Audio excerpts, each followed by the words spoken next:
Welcome to অদিতির রন্ধনশালা। অদিতির রন্ধনশালাতে আপনাদের সবাইকে স্বাগত। দেখুন বন্ধুরা, আজকের এই রান্না হতে চলেছে তেলাপিয়া মাছের তেল ঝাল।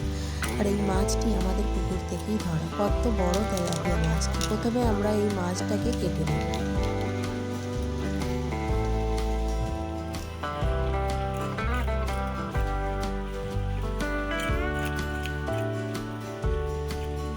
মাছটা কাটা হয়ে গেলে মাছটিকে পরিষ্কার করে ধুয়ে তাতে পরিমাণ মতো নুন এবং হলুদ মাখিয়ে নিতে হবে। দেখুন মাছটি ধোয়া হয়ে গেছে। এর মধ্যে দিয়ে দেবো পরিমাণ মতো হলুদ এবং নুন। হলুদ এবং নুন দিয়ে মাছটিকে খুব ভালোভাবে মাখাতে হবে, যাতে মাছের পিসগুলির গায়ে নুন ও হলুদ খুব ভালোভাবে লেগে যায়।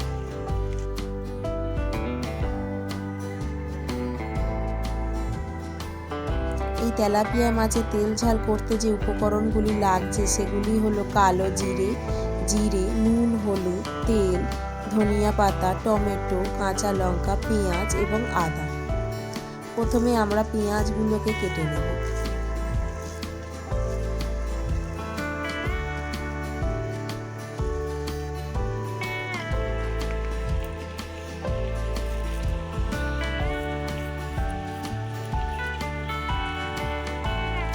পেঁয়াজ কাটা হয়ে গেলে আমরা টমেটোটাকেও কেটে নেব। মাছের ঝালে টমেটো খুবই ভালো লাগে, তাই মাছের ঝালে টমেটো দেবেন।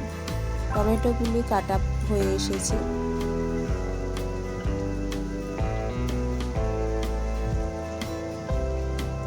এবারে আমরা কাঁচা লঙ্কাগুলিকে মাঝখান থেকে চিড়ে রেখে দেব। আর ধনিয়া পাতাটাকে খুব কুচি কুচি করে কুচি নেব।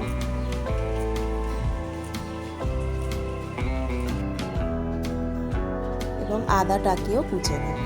প্রথমে আমরা কিছু মশলা বেটে নেব। প্রথমে বাটবো জিরে। আপনারা চাইলে জিরে গুঁড়োও ব্যবহার করতে পারেন, কিন্তু বাটা মশলায় তরকারির একটা আলাদাই স্বাদ আসে, তাই আমরা জিরে বাটা দিয়েই তরকারিটা করব।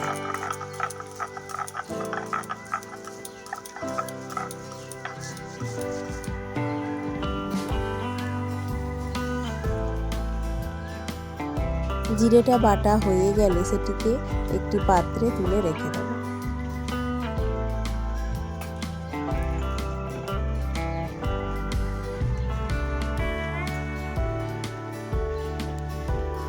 এবার আমরা আদাটাকে একটু থেঁতে নিয়ে সেটিকে ভালো করে বেটে নেব।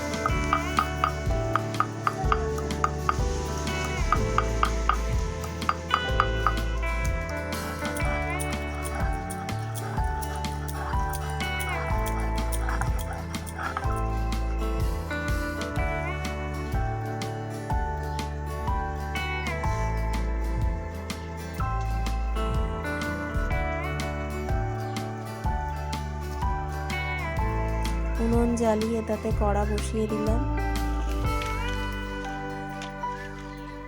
কড়াটা গরম হওয়া পর্যন্ত একটু অপেক্ষা করব।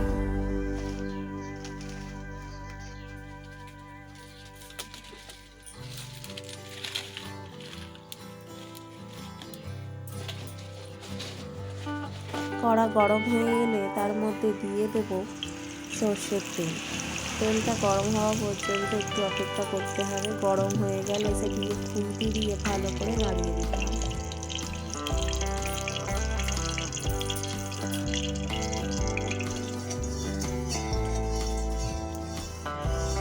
তেলটা গরম হয়ে গেলে এবার আমরা আগে থেকে কেটে রাখা নুন হলুদ দিয়ে মাখিয়ে রাখা মাছগুলিকে তেলে একটা একটা করে ছেড়ে দেব।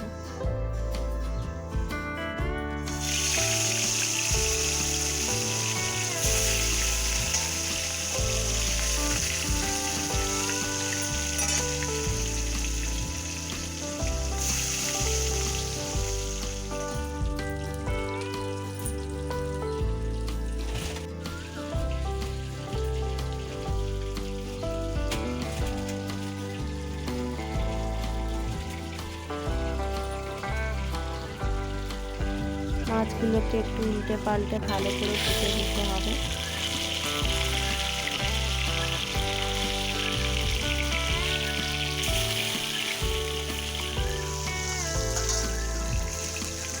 মাছগুলি ভাজা হয়ে গেলে সেগুলিকে একটি পাত্রে তুলে নেব।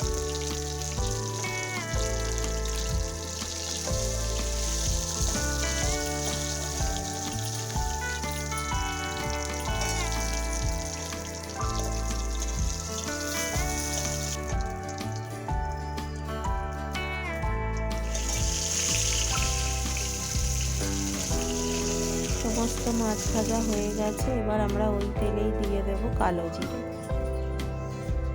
কালো জিরে দিয়ে দেওয়ার সঙ্গে সঙ্গে কাঁচা লঙ্কাটাকে দিয়ে দেব। কাঁচা লঙ্কা দিয়ে একটু নাড়িয়ে নিয়ে তার মধ্যে দিয়ে দেবো পেঁয়াজ।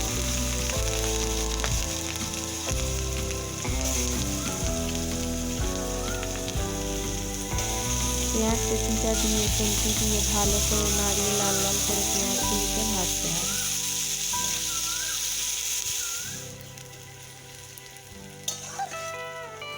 লাল লাল করে ভাজা হয়ে গেলে তার মধ্যে দিয়ে দেবো আদা বাটা এবং জিরে বাটা। আদা এবং জিরে বাটা দিয়ে ভালো করে মশলাটাকে কষাতে হবে।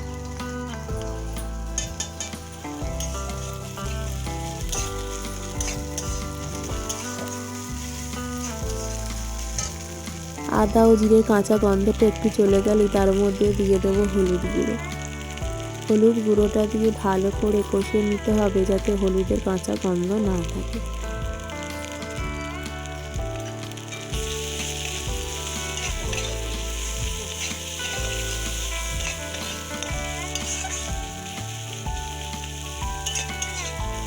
হলুদ দিয়ে কষানো হয়ে গেলে এর মধ্যে দিয়ে দেব টমেটো। টমেটো দিয়ে একটুখানি নাড়িয়ে এর মধ্যে দিয়ে দেব নুন।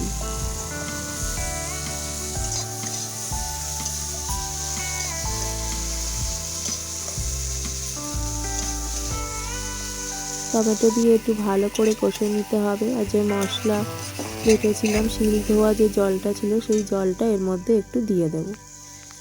দেওয়ার পর এর মধ্যে দিয়ে দেব নুন, পরিমাণ মতো নুন। নুন দেওয়ার পরে এটাকে আবার ভালো করে কষাতে হবে যাতে মশলা থেকে তেল ছেড়ে দেয়। মশলা থেকে তেল ছেড়ে দিয়েছে, এবার আমরা এর মধ্যে দিয়ে দেব পরিমাণ মতো জল।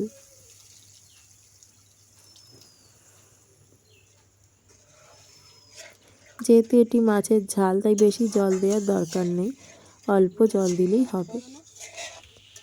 জলটা ফুটে ওঠা পর্যন্ত একটু অপেক্ষা করব।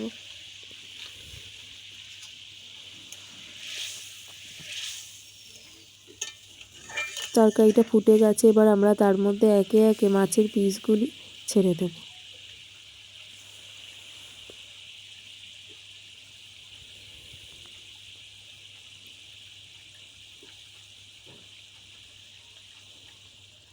মাছের পিসগুলি ছেড়ে দেবার পর খুব আলতোভাবে একটু তরকারিটাকে নাড়িয়ে দেব।